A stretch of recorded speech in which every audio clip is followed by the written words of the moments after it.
சொல்லப்பட்டவைகள் நிறைவேறும்.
காலையும் மாலையும் நேரமும் கூப்பிடு சத்தமாக கூப்பிடு.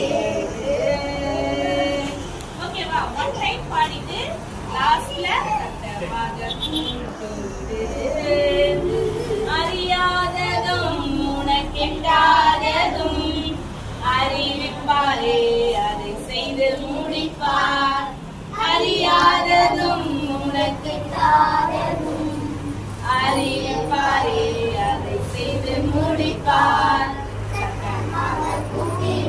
தைரியமாக கூப்பிடு காலையும் மாலையும் எந்நேரமும் கூப்பிடு சத்தமாக கூப்பிடு. இயேசு யாரை நேசிக்கிறார்?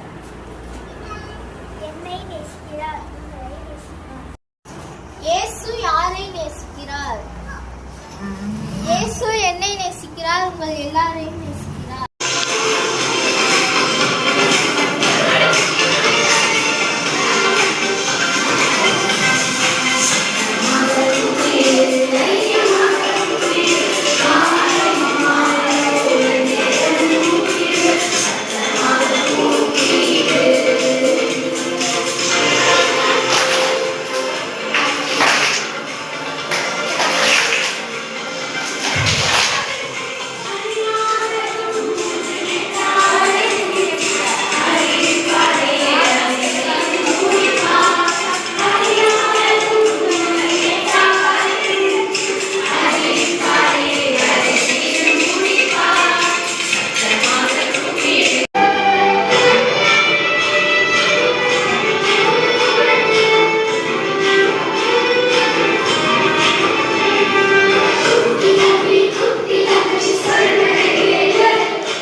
பிறருக்காக கூப்பிடு. ஆராதனை யாருக்காக கூப்பிடணும்? மற்றவங்களுக்கு இருக்கக்கூடிய கஷ்டங்களுக்காக, கவலைகளுக்காக, மற்றவங்களுடைய நல்லதுக்காக நம்ம என்ன செய்யணும்? கடவுள்கிட்ட ஜெபம் பண்ணணும். அதுக்காக பிறருக்காக கூப்பிடு. 7ஆம் நாள் அர்ப்பணிப்போடு கூப்பிடு. 7ஆவது நாள் என்னது? அர்ப்பணிப்போடு கூப்பிடு. 8ஆம் நாள் வேத வழிமுறைப்படி கூப்பிடு. இல்லைன்னா விடாபடியா கூப்பிடணும். இயேசுவை எப்படி கூப்பிடணும்? விடாபடியா கூப்பிட்டே இருக்கணும். சரியா? விடாம கூப்பிட்டே இருக்கணும். எத்தனாவது நாள்? 8ஆவது நாள். 9ஆவது நாள் வேதத்தில் உள்ள மாதிரி ஜெபங்களின் படி கூப்பிடு. சரியா? உங்களுக்கு ஒவ்வொரு நாளும் ஒவ்வொரு ஸ்டோரி சொல்லுவாங்களா? அந்த ஸ்டோரியில அவங்க என்ன செய்வாங்க, எப்படி ஜெபம் பண்ணி ஆண்டவர் கிட்ட கேட்டு எல்லாமே வாங்கினாங்க அப்படிங்கிற ஒவ்வொரு ஸ்டோரியும் உங்களுக்கு புக்ல இருக்கு. அந்த உங்களை நீங்க ஃபாலோ பண்ணி என்ன செய்யணும்? ஜெபம் பண்ணி கூப்பிடணும். அடுத்து 10ஆம் நாள் இயேசு கற்பித்த மாதிரி கூப்பிடு. இயேசு கற்பித்த மாதிரி கூப்பிடு. 10 நாள் நம்ம 10 நாள் கிளாஸ். இந்த 10 நாளுடைய கருப்பொருளும் உங்க எல்லாருக்கும் தெரிஞ்சிருக்கணும். நாளைக்கு 5 நாள் கருப்பொருள் எல்லாரும் படிச்சுட்டு வந்தோம். எத்தனை நாள் கருப்பொருள்? 5 நாள். முதல் நாள், 2ஆம் நாள், 3ஆம் நாள், 4ஆம் நாள், 5ஆம் நாள். இந்த 5 நாளைக்கு உண்டான கருப்பொருள் என்ன செஞ்சிடணும்? படிச்சுட்டு வந்தோம். படிச்சிடலாமா? சப்தத்தை காணும். படிச்சிடலாம். Okay, super. சரி.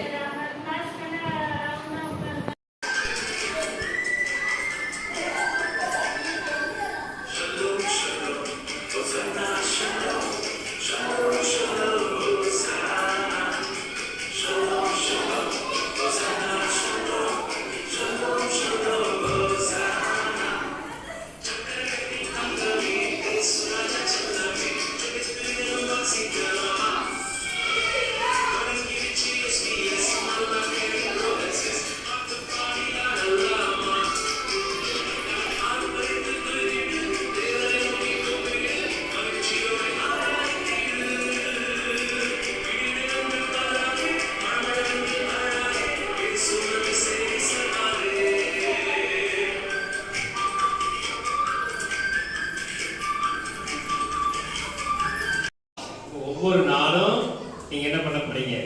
ஆண்டவரை நோக்கி ஏன் கூப்பிடணுன்றத ஒரு தலைப்பு வழியா என்ன பண்ண போறீங்க? படிக்க போறீங்க.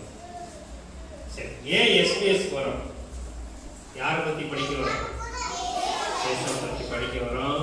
ரொம்ப ஜாலியா என்ன பண்ணுங்க, பாட்டு கதைகள் எல்லாம் படிச்சுக்குங்க. எல்லார் கையிலும் என்ன இருக்கணும்? பைபிள் கொண்டு வாங்க, பேனா, பென்சில், முக்கியமா வாட்டர் பாட்டில் இல்லையா? உங்க வீட்டுல வரப்போது உங்களுக்குன்னு என்ன கொண்டு வரணும்? ஒரு தண்ணி தேவைப்படுற வாட்டர் பாட்டில் என்ன பண்ணணும்? கொண்டு வரணும். ஏன்னா அது வெயில் காலம், உங்களுக்கு நிறைய என்ன பண்ணணும்? வேர்த்து போட்டு தண்ணி தாக இருக்கும். அதனால நீங்க உங்களுக்குன்னு தனியா ஒரு வாட்டர் பாட்டில் வச்சிருப்பீங்களா வீட்டுல? அதனால நாளைக்கு வரப்போதோ உங்களுக்குன்னு தனியா வாட்டர் பாட்டில் இருக்கணும். எல்லாம் வச்சிருக்கீங்க. அடிக்கடி எடுத்து குடிக்கக்கூடாது இல்லையா? ஏதாவது பாடம் நடத்தப்போதோ என்ன பண்ண கவனிக்கணும். பிரேக் டைம் விடுவாங்க இல்லைங்களா? பிரேக் டைம்ல நீங்க என்ன பண்ணணும்? அதை குடிச்சிக்கணும். ரொம்ப ஆரோக்கியமா என்ன பண்ணணும்? உடம்ப பார்க்கணும். அதே நேரத்துல இங்க வர்றது எதுக்காக வர்றது? ஒழுக்கத்தை கத்துக்கணும். நல்ல பிள்ளையா இருக்கணும். இங்க சேட்டை பண்றது, ஓடுறது, விளையாடுறது அதெல்லாம் என்ன பண்ணக்கூடாது? விளையாடுற நேரத்துல விளையாடலாம். மற்ற நேரத்துல நம்ம என்ன பண்ணோம்? ஒழுக்கமா இருக்கணும் இல்லையா? உங்களுக்கு டீச்சர்ஸ் எல்லாம் உங்களுக்கு சொல்லி தராங்க, வசனம் எல்லாம் சொல்லி தராங்க, பாட்டுலாம் சொல்லி தராங்க, ஸ்நாக்ஸ் எல்லாம் கொடுக்குறாங்களா? ஸ்நாக்ஸ் அப்போ எல்லாத்தையும் நீங்க என்ன பண்ணணும்? கரெக்டா அதுல பயன்படுத்தணும். ஓகேவா? அப்ப இந்த வருஷத்தினுடைய தலைப்பு என்ன? மார்க்கெட்டா இருக்கு, நிறைய கடைகளா இருக்கு. அந்த கடைகள்லாம் தாண்டினோடனே நிறைய வீடுகள், சின்ன சின்ன வீடுகள் வருது. அந்த வீட்டுக்கு போனோடனே அந்த இடத்துல ஒரு இடத்துல காரை நிறுத்தினோடனே எதுக்கு இருக்கிற இடத்த போய் கதவை போய் என்ன பண்ணேன்? தட்டுன்ற பார்த்தா இருட்டா இருக்கு. 10 மணி மேல ஆயிடுச்சு. எல்லா இடத்துல என்ன பண்ணுது? லைட் எல்லாம் ஆஃப் பண்ணிருக்கு. வெறும் ஸ்ட்ரீட் லைட் மட்டும் எரி. இந்த நேரத்துல போய் நான் கதவை தட்டுறேன்னா யாராவது என்ன பண்ணுவாங்க? எல்லாரும் உதைப்பாங்களே அப்படின்னு நினைச்சிட்டு ஒரே ஒரு குழப்பம் இருந்தாலும் அந்த கதவை தட்டுன்னு ஒரு சத்தம். போய் கதவை தட்டினோடனே யாருபா யார் வேணும் அப்படின்னு ஒரு சத்தம் வருது. ஒரு பதில் சொல்லு அப்படியே நிற்கிறார், திருப்பி தட்டுறாரு. யார் அது தட்டிக்கிட்டே இருக்கிறது? இரு வரேன் அப்படின்ட்டு உள்ள இருந்து ஒரு ஆள் என்ன பண்றாரு, அப்படியே நடந்து வர்றாரு. நடந்து வந்தோடனே கதவை திறந்து பார்க்குறாரு. இந்த தம்பி நிற்கிறார். உங்களுக்கு என்னப்பா வேணும், ஏன் இந்த நேரத்தில் வந்தீங்க, என்ன வேணும் அப்படின்னு கேட்ட உடனே அவர் ஒன்றும் சொல்லலை, உங்களுக்கு இந்த பால் கொடுக்கறதுக்கு வந்திருக்கு. சொன்ன உடனே அந்த வந்தவருக்கு ஒரே ஆச்சரியம். அதை விடுவிடுன்னு வேகமா அந்த பாலை வாங்கிட்டு வீட்டுக்குள்ள ஓடி போய் அவங்க வீட்டில் என்ன இருப்பாங்க, அவங்க மனைவி இருப்பாங்க, மனைவி எழுப்பி அது அழுதுட்டு இருக்கிற குழந்தைய தூக்கி கொண்டு போய் என்ன பண்றாங்க, கிச்சனுக்கு போறாங்க. கிச்சனுக்கு போய் அந்த பாலை காய்ச்சி அந்த குழந்தைக்கு கொடுக்குறாங்க. கொடுத்த உடனே திருப்பி அவருக்கு அழுதுகிட்டே என்ன பண்றாரு, தண்ணீரோடவே அந்த தம்பி கிட்ட வந்து அந்த தம்பிகிட்ட சொல்றாரு, நாங்கள் இன்னைக்கு எல்லாமே எங்கள் கையில் இருந்த காசு எல்லாம் முடிஞ்சு போச்சு. இந்த குழந்தை பசியோடு இன்னைக்கு என்ன பண்ணா, அழுதுகிட்டே இருக்கு. விடிஞ்ச உடனே விடிய போத்துக்குள்ளே இந்த குழந்தை இவ்வளோ பசியா இருக்கு, பால் வாங்க கூட காசு இல்லையேன்னு நாங்கள் எல்லாரும் முழங்கால் படிக்கிட்டு என்ன பண்ணோம், அழுது ஜெபம் பண்ணோம். ஆண்டவர் தான் உங்களை தூதர் மாதிரி என்ன பண்ணியிருக்காரு, எங்களுக்கு அனுப்பியிருக்காரு. ரொம்ப நன்றி தம்பி அப்படின்னு சொல்லிட்டு ரெண்டு பேரும் கண்ணீரோடு அந்த அந்த தம்பி அந்த அண்ணாக்கு என்ன பண்றாங்க, இந்த வாலிப தம்பிக்கு நன்றி சொல்றாங்க. ஒன்றும் புரியல.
பிள்ளை நான் என்று சொல்லி